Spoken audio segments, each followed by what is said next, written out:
Ladies and gentlemen, my name's Paul. Hopefully you're having an amazing day. I want to kick this video off discussing perhaps one of the most important pieces of news for PC gamers in months, maybe even over a year. And that is that Nvidia are going to be halving the hash rate for future Geforce cards, as well as releasing dedicated mining products. So let's get into the first part of that, and that is the RTX 3060 software drivers, according to the official Nvidia blog, are designed to detect specific attributes in Ethereum cryptocurrency mining algorithms and limit the hash rate or crypto mining efficiency by around 50%. That only really makes sense. Our Geforce RTX GPUs introduce cutting-edge technologies such as real-time ray tracing, DLSS, and so on, and they're tailored to meet the needs of gamers and those who create digital experiences. They also add that to address the specific needs of Ethereum mining, we're introducing the Nvidia CMP or cryptocurrency mining processor product line for professional mining. The most obvious way to kind of react to that is just, well, yeah, but it's only drivers. How difficult would it be to reverse engineer Nvidia's drivers and then tweak them? Because after all, it's not like the card's not based upon Ampere, the RTX 3060, and you'd be right, but Harakazi 5719 has stated that according to an early adopter, the RTX 3060 hash is 25 MHz, even with a memory overclock. This mining performance limit is not from the driver, but from the BIOS. I can't even ROM flashing. Now, from my conversations with Nvidia, it does seem that the actual flashing of the BIOS and tweaking of the BIOS is not going to be easy. With this said, I wouldn't say it would be impossible. Perhaps there is a way to reverse engineer it. At the end of the day, these products are not released yet. That is the RTX 3060, and it doesn't become readily available until the 25th. Well, readily available might be a strong term. I would be interested to see what the availability of this product would be like if miners don't purchase it. I suspect it's still going to sell out really quickly simply because of the demand even from gamers alone. After all, it's not like RTX 3060 Ti's and other equivalent products have been readily available. So I suspect people are just going to jump on this GPU simply because of the price at 330-ish US dollars, depending if you can even get one for the MSRP, given the fact that there is no Founders Edition model. Copity7 Kimmy has stated that the old specs and device IDs of gaming cards will go EOL. So whether this means that, let's say, the RTX 3060 Ti and RTX 3070 and other such cards are going to cease to exist as we know them, and we're going to see updated specs, which is how this, reads to me anyway, I don't know, but I suppose logically it would make sense. Nvidia have already provided some details to the mining cards, the CMPs, and there's 30, 40, 50 and 90 HX models, with the 90 HX models providing an Ethereum hash rate of 86. And this is with a rated power of 320 watts, with two 8-pin power connectors and 10 gigabytes of RAM. What's ambiguous at this point is what architecture these products are created on. And there seems to be evidence that it could be both Turing as well as Ampere. Personally, I'm crossing my fingers that this does mark the beginning of the end of gamers and miners basically fighting for the same product. Although, until these cards do become readily available and people do start to try to basically break past the limitations which are imposed in software, we won't know how really secure this actually is. My advice, well, if you're a miner, you probably won't want to do this, but my advice would be basically just to cross your fingers. I would not be surprised if eventually you can circumvent this, but perhaps it will help if the pricing of the CMP products is cheap enough. They will obviously have to be cheaper and readily available to basically outcompete Nvidia's GeForce products. And obviously, if you have to go through a whole thing to flash and make those GeForce products able to mine, and the CMP products are more readily available and cheaper, then perhaps miners wouldn't bother with the CMP products. Well, here's hoping anyway.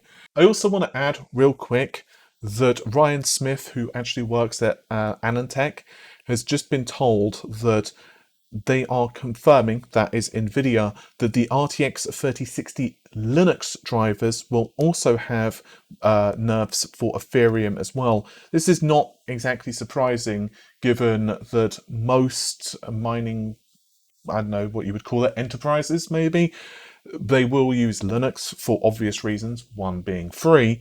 So yeah, the fact that obviously it does seem to affect Linux too does provide hope. Again, I'm pretty confident that it is BIOS related as well, based upon what Harikaze has said, plus as well what a couple of Nvidia employees have told me.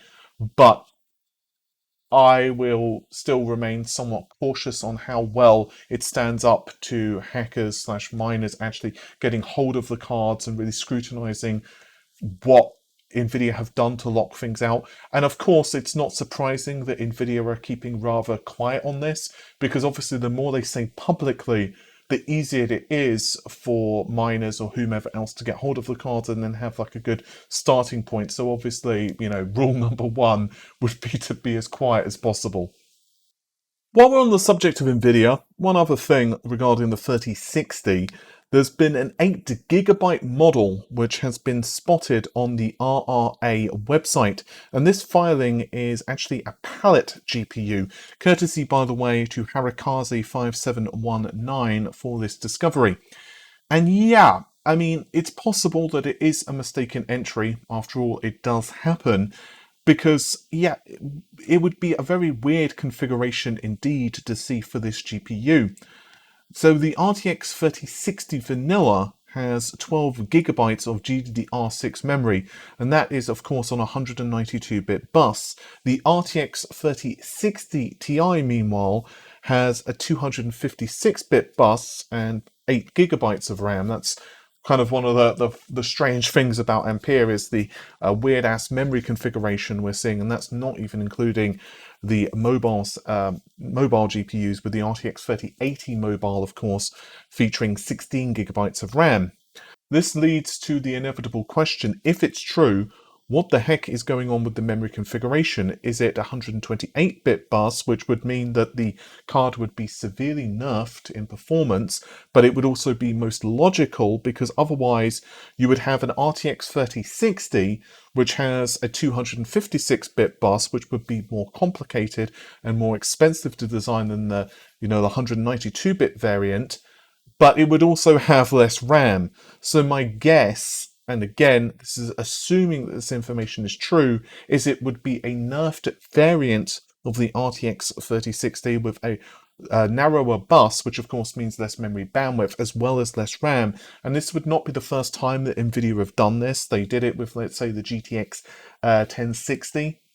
As there was a 3GB model, a 6GB model, as well as a 5GB model of the GTX 1060, although I believe it was only released in China and certain regions. I don't think it was widely available. I could be wrong on that. And the final piece of news for today is the RX 6700 XT. Specifically the release date as well as the product availability. So the 6700 XT will be landing the 18th of March, according to Cal Cutland, although rather concerningly, the RX 6700 XT is going to be, quote, very limited, end quote, at launch. This card is obviously going to compete against Nvidia's mid-range. I've previously leaked the specifications as well as performance of this GPU. The RX 6700 XT I'm hearing is going to be a little faster than the RTX 3060 Ti, although of course it does depend on the game, but Nvidia will still have the advantage in hardware-based ray tracing, and obviously they also have the DLSS functionality, which does help in lower resolutions. Meanwhile, the the RX 6700, the non-XT variant, it will have 36 compute units rather than 40 compute units, but it will perform a little worse, most likely a little slower than the RTX 3060 Ti. It's going to be faster than RTX 3060, although there is no release date for that card yet.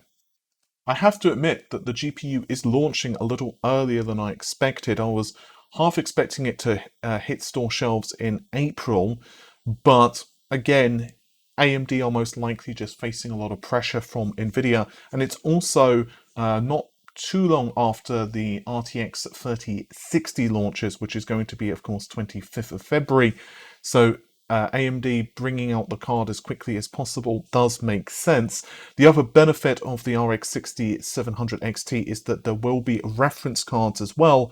So that should mean that people are able to purchase this GPU at MSRP. Well, should, of course, is a strong word given the fact that retailers are just price gouging like crazy at the moment. I very much look forward to seeing how the RX 6700 XT does actually perform when it's finally released, honestly. I think that the market definitely needs some type of replacement.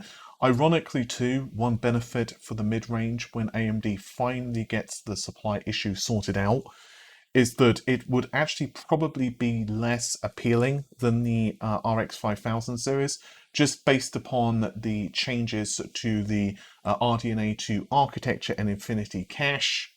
The architecture doesn't seem quite as good for mining, but of course, until actually miners get hold of the cards, we won't really know that for certain. With all of that said, thank you very much for watching the video. A number of people have been DMing me, asking me how I'm feeling. The answer is better, but as you can probably tell from the video, I'm still not 100%. Honestly, I think I caught the plague, which I can't actually mention the word on YouTube. Well, I'm not sure if that's still a thing, but I'm pretty sure I had it. Let's just put it that way. So yeah, I was kind of dealing with really bad fevers and chills, and let's just say it wasn't the best. And go from there. But thanks to everyone who has been asking about me. I am feeling a lot better. I know there's a ton of stuff at the moment I'm not covering, including a lot of stuff actually for the Xbox, which is really cool. But I'd rather feel like 100% back before I dive into all of that. And yeah, so I'm hopefully going to tackle it this weekend. Also, another bit of housekeeping, I'm pushing back the mesh shader video. I've gotten all of the script written, I've done all of the benchmarking and all of the photography and all of that stuff, but a couple of big companies have actually said that they're willing to get involved with the mesh shader video, so I'm waiting actually for them to get back to me with certain quotes, because obviously that makes the video look better. So definitely check out the video. Hopefully it'll be ready early next week. I'm going to do most of the editing this week anyway, but I'll obviously hold back the part with the quotes until I'm sent them. But anyway, hopefully you have enjoyed the video, and I'll see you soon. Take care of yourselves. Bye for now.